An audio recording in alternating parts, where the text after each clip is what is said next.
नमस्कार दोस्तों, एक बार फिर से आपका नए वीडियो में स्वागत है। वेस्टर्न नर्ड्स चैनल आपके लिए बिल्कुल नई भर्ती की अपडेट सबसे पहले लेकर एक बार फिर से आ चुका है। आज हम बात करने वाले हैं इंडियन रेलवे की नई भर्ती की, जो कि 10th बेस भर्ती है, जिसको फॉर्म आप भी अप्लाई कर सकते हैं। चलिए इसके बारे में बात करते हैं। तो दोस्तों, भर्ती वेस्टर्न रेलवे की तरफ से आई है। वेस्टर्न रेलवे आरआरसी मुंबई इसका पोस्ट का नाम है और ये अप्रेंटिस की भर्ती है। आइए इस पोस्ट के बारे में जानते हैं।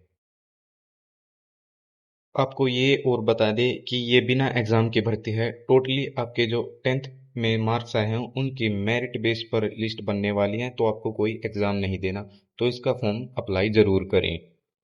इस भर्ती की पोस्ट और देख लेते हैं। इस भर्ती की जो वैकेंसी है वो है 5066 कुल पोस्ट। देखिए दोस्तों, बहुत बढ़िया वैकेंसी आई है। क्लास 10th के बेस पर वैकेंसी है और इसमें आपके पास क्लास 10th प्लस आईटीआई का सर्टिफिकेट होना चाहिए। जी हाँ दोस्तों, आपके पास आईटीआई का डिप्लोमा और 10th क्लास आपने पास की करी होनी चाहिए। ये इसका एलिजिबिलिटी क्राइटेरिया है। इसका एज का क्राइटेरिया आप अपनी स्क्रीन पर देख सकते हैं। इसमें मिनिमम एज 15 साल होनी चाहिए। जी हाँ, अगर आप 15 साल के हैं तो आप इसका फॉर्म अप्लाई कर सकते हैं। और इसमें मैक्सिमम एज जो है 24 साल मांगी गई है। एज रिलैक्सेशन भी दिया गया है, वो आपको हम पूरी नोटिफिकेशन आगे वीडियो में दिखाने वाले हैं, जब आप देख सकते हैं। और पूरे नोटिफिकेशन का पीडीएफ और फॉर्म के अप्लाई लिंक पाने के लिए टेलीग्राम जरूर ज्वाइन कर लेना। टेलीग्राम का लिंक डिस्क्रिप्शन में दिया गया है। एप्लीकेशन फॉर्म की जो अप्लाई डेट है वो 23 सितंबर से चालू होगी, यानी कि कल से जो है इसका फॉर्म भरना स्टार्ट हो जाएंगे, तो आप इसको भर सकते हैं। और जो इसकी लास्ट डेट रहेगी वो 22/10/2024, यानी कि अगले महीने की 22 तारीख तक रहेगी। यानी कि लगभग लगभग आपके पास पूरा एक महीना फॉर्म भरने के लिए। तो एक बार इसकी एप्लीकेशन फॉर्म की फीस और देख लेते हैं। जनरल, ओबीसी और ईडब्ल्यूएस कैटेगरी के लिए मात्र 100 रुपये फीस होगी। जी हाँ, मात्र 100 रुपये। और एससी, एसटी और जो फिजिकल हैंडीकैप्ड कैटेगरी के लोग हैं उनके लिए बिल्कुल जीरो फीस रहेगी। उनका कोई पैसा नहीं लेगा एप्लीकेशन फॉर्म अप्लाई करने का। तो अगर आप एससी एसटी से हैं तो जरूर अप्लाई करना। फीमेल जो कैटेगरी हैं उनकी भी फीस बिल्कुल जीरो रहेगी एप्लीकेशन फॉर्म की। आप डिवीजन वाइज भी वैकेंसी अपनी स्क्रीन पर देख पा रहे होंगे। BCT division 971 post, BRC division 599 post, ADI division 923 post, ऐसे करके आपको सभी डिवीजन की पोस्ट जो है अपनी स्क्रीन पर दिखाई दे रही होंगी। और जो ग्रैंड टोटल है पोस्ट का, यानी कि वैकेंसी जितनी आई है वो है 5066। तो चलिए आपको फुल डिटेल में नोटिफिकेशन इसका दिखाते हैं और समझाते हैं। दोस्तों, आप यहाँ पर पूरा नोटिफिकेशन भी देख सकते हैं। जो पीडीएफ जो ये है हमने ऑफिशियल वेबसाइट से उठाया है।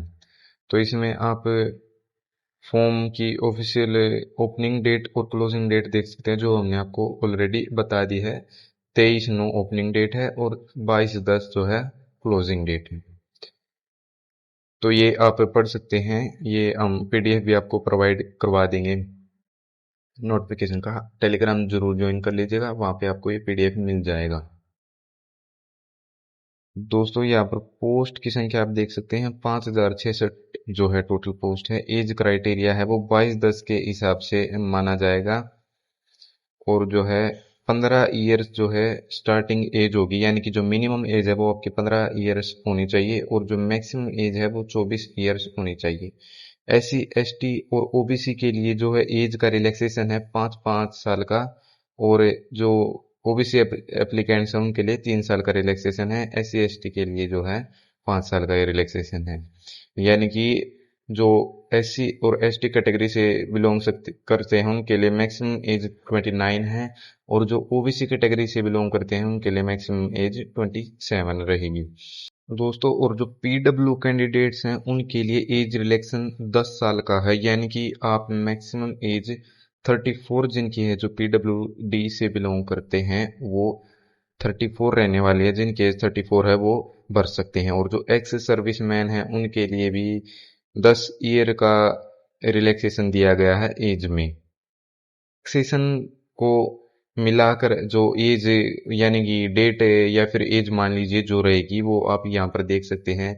ये मैं जनरल का बता देता हूँ। जो जनरल कैटेगरी से बिलोंग करते हैं वो उनका जन्म 22/10/2000 से लेकर 21/10/2009 तक जिनका जन्म है वो ये फॉर्म भर सकते हैं। दोस्तों आप यहाँ पर एलिजिबिलिटी क्राइटेरिया भी देख सकते हैं। आपने 10th क्लास पास करी होनी चाहिए किसी भी बोर्ड से, उसमें आपके कम से कम 50% मार्क्स होने चाहिए एग्रीगेट, और आपके पास आईटीआई का डिप्लोमा होना चाहिए। ट्रेड्स की लिस्ट भी देख सकते हैं, कौन कौन सी आईटीआई की ट्रेड जो है मान्य है या फिर पोस्ट के लिए जरूरी है। Fitter, welder, Turner, machinist, carpenter, painter, mechanic, mechanic motor vehicle वाला, इलेक्ट्रॉनिक मैकेनिक, और ये जो सारी पोस्ट हैं ये आपको आप देख सकते हैं। ये ट्रेड आईटीआई की मान्य है, और कुछ ट्रेड ये है। आप यहाँ पर सर्टिफिकेट्स की लिस्ट भी देख सकते हैं। सर्विंग सर्टिफिकेट, डिस्चार्ज सर्टिफिकेट, ये इस नोटिफिकेशन का ये जो पीडीएफ है हम आपको प्रोवाइड करवा देंगे टेलीग्राम चैनल पर, तो आप वहां से देख लीजिएगा। टेलीग्राम चैनल का लिंक नीचे दिया गया है। जो पेमेंट फीस रहेगी वो जो है जनरल कैटेगरी के लिए नॉन रिफंडेबल है, 100 रुपीज रहेगी, और SC ST PWD या फिर वुमेन एप्लीकेंट्स के लिए कोई भी फीस नहीं लगेगी। अब हम एक बार सबसे इम्पोर्टेंट चीज देख लेते हैं, मोड ऑफ सिलेक्शन। तो दोस्तों जैसा कि मैंने बताया इस भर्ती में आपका कोई भी एग्जाम नहीं होगा। जो मेरिट लिस्ट है वो आपके 10th के नंबर के बेस पर होगी। यहाँ पर आप देख भी सकते हैं, selection of eligible candidates for the training will be based on the merit list which would be prepared taking the average of percentage of marks obtained by the applicants in both matriculation and ITI examination, giving equal weightage to both। यानी कि इसका मतलब है कि जो आपके 10वीं कक्षा में परसेंटेज आई है और जो आईटीआई में परसेंटेज है उन दोनों का एवरेज लिया जाएगा और उस हिसाब से मेरिट लिस्ट वो तैयार की जाएगी और फिर आपका फाइनल सिलेक्शन होगा। There will be no written exam, test और वाइवा। आपका इस भर्ती के लिए कोई भी टेस्ट और एग्जाम नहीं होने वाला। आप ये डिपार्टमेंट वाइज भर्ती देख सकते हैं, डिपार्टमेंट वाइज और कैटेगरी वाइज। हम आपको ये फुल नोटिफिकेशन का पीडीएफ प्रोवाइड करवा देंगे टेलीग्राम पर, जिसमें सभी भर्तियां, सर्टिफिकेट और जो भी डॉक्यूमेंट्स वगैरह आपके लगने वाले हैं, एलिजिबिलिटी क्राइटेरिया या फिर जो भी चीज है वो सभी इस पीडीएफ में मौजूद हैं। तो पीडीएफ पाने के लिए टेलीग्राम जरूर चैनल जरूर ज्वाइन कर लीजिएगा, और ऐसी वीडियोस और अपडेट पाने के लिए हमारे चैनल को सब्सक्राइब जरूर कीजिएगा। धन्यवाद।